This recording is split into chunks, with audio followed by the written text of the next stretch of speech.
and Carter is in. As far as the overall, again, Brown, Smith, Roman, Ash will be 4th overall with a 4.5. Matthew Hogentogler with a 6.4 is 5th overall. Dustin Jensen is 7th overall, or 6th overall with a 3.9. 7th then is Dustin Jensen with a 3 and a 9. Chad Wages is looking at 7th with an 8 and a 6. Michael Mercer 11.7.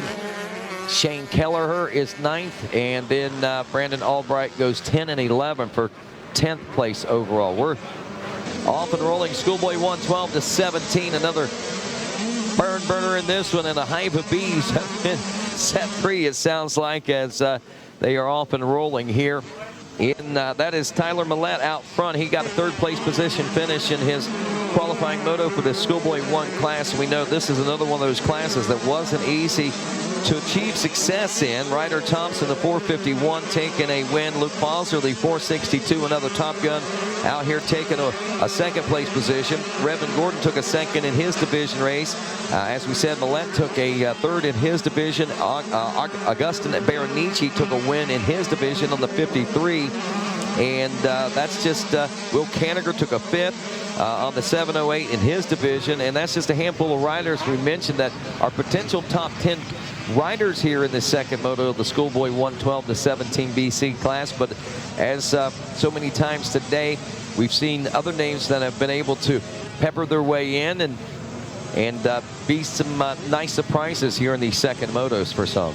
I look for Luke Fauser to give this guy. Oh, there he goes. I was going to say, look for Luke Fauser to give this guy some trouble when he did the lead.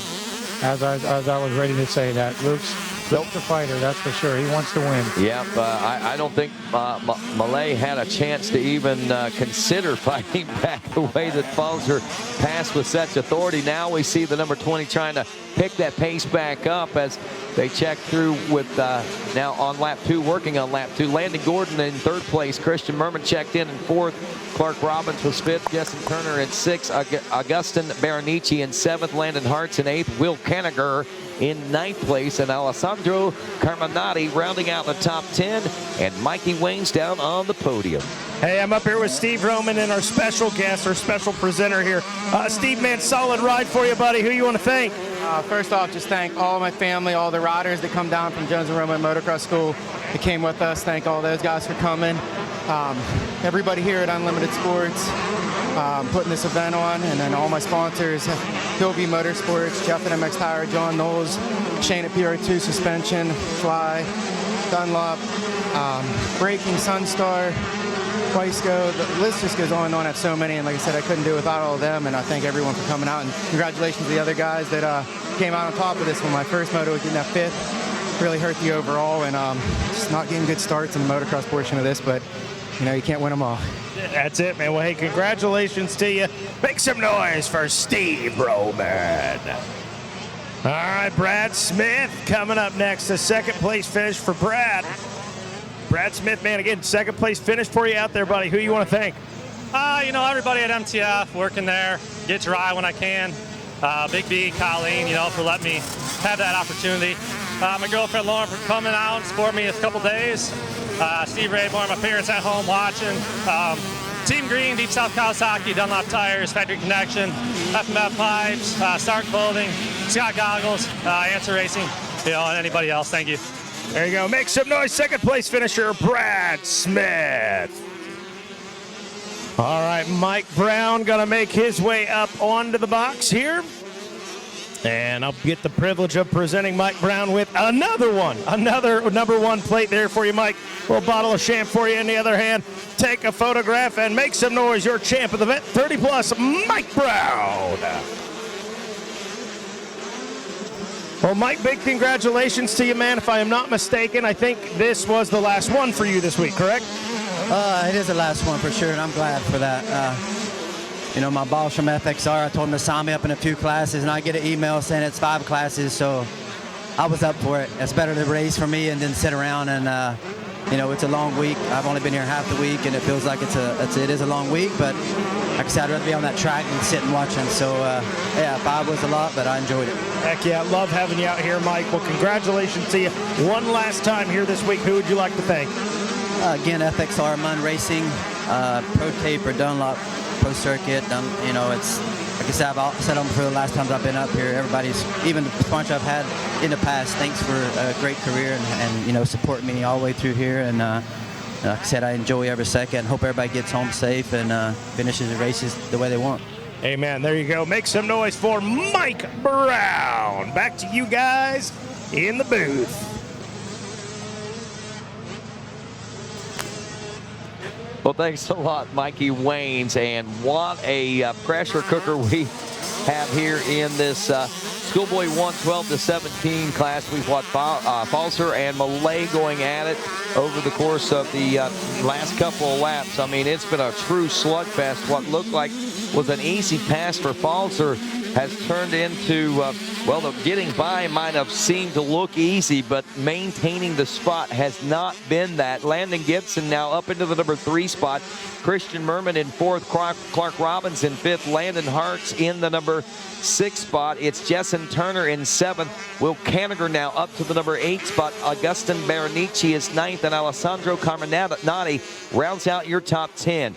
Look in the back there in 13th. Landon Gibson, the 723. Many would have expected him to be a player in this one, but even in Moto number 1, he struggled with only a 9th place position finish. So again, pointing that out because the depth of the talent in this Schoolboy 112-17 class, Megawatt.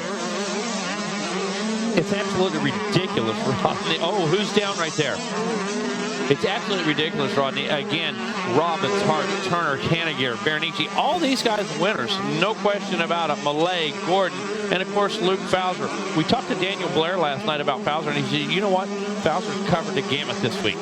I mean, yeah. He's had some cheers, had some gears, had a little mechanical here and there. He's fought everything under the sun and come out of here with some wins. And Luke is the epitome of what happens at the Mini O's, dude. I can tell you that from the top to the bottom. He's experienced it. And right now, see Carl out there got his watchful eye on. Amy got her fingers crossed right now as we wind down the last few laps here in this Schoolboy 112-17 BC. Well, as you said, winding it down, we're wrapping up lap number 4 this time around for these Schoolboy 1 riders in this second and final moto. Lap 4 in the books now for Falser, and has he finally got a little bit of breathing room? Yeah, I think so. If you call 3 seconds breathing room, that's about the most that he has seen so far this moto. Now, as we check back in the rear view there on Malay, though, are we starting to see a little bit more green?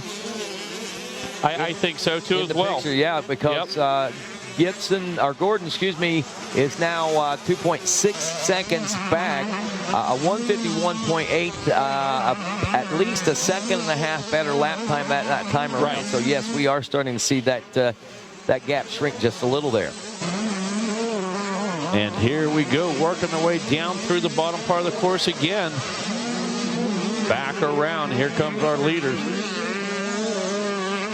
And I'm looking back there, I'm wondering if maybe Christian Merman isn't trying to sneak up on the 19. I think he might be coming with the 18. I think you might be right. You see our buddy Sam down there. Sam's got a watchful eye out right now on Fowler, keeping an eye on that machine, seeing exactly what he needs to do. Malay picking that pace up, I believe. Yeah, he absolutely. has. I believe he's picked it up. This section right here, coming around, this is going to tell a lot, and I'll tell you, there's a lot of spark, I think, going to fire up here for the 18 machine of Landon Gordon, especially if he can close it up more here on this lap. Here comes Fowler in front of the Yamaha announcers tower. He's dropping down, as is now Malay, and look at that. Gibson has bridged quite a bit of the gap. It was 2.6 seconds. Now, Malay looked to be a little closer to Fowler, but that might have been deceiving. We'll see. A 153.2 for Fowler that time, 2.3. So he has closed that gap up. And Gordon, 2.1. So he has closed it up a little bit on Malay. So both riders actually reeling in Fowler just a little bit, but Fowler still with that 2-second cushion. And now it almost looks like Malay might be starting to wick it up a little more. He might be sensing that, and that's starting to leave Landon Gordon a little further back now. Let's see what happens here. We are on the white flag. I got to tell you, I think Luke just grabbed a handful up across the gator back there just to give himself a little security. You know, he's almost cruising right now. I don't want to say that he is, but got the watchful eye of Sean Hackney down there, Sam, Carl, all these guys keeping an eye on Fowler as he works his way through this last half a lap. But all eyes are on Molay as well. Absolutely, as riders now working their way around the Gators tail there. Shalita Fowler back there, still enjoying about at least a 2-second lead over Molay, and about the same from Molay now to Gordon. And Gordon, he had some extra life there a lap or two ago. He tried to close that gap, and as time winds down, can he take? Yes, look at that. Gordon is up on Molay right now. You saw the Kawasaki come into the picture, stalking the Husqvarna. Less than a half a lap to go here. Molay, let's see what kind of gap we're seeing closed up there now. It is closing up, but is it going to be enough? And as soon as I say it, Molay grabbed a handful out of camera range and opened it back up. But look at this.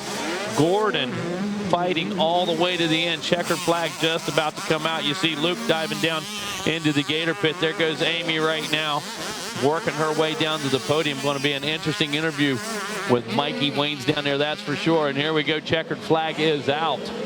Bowser with the win.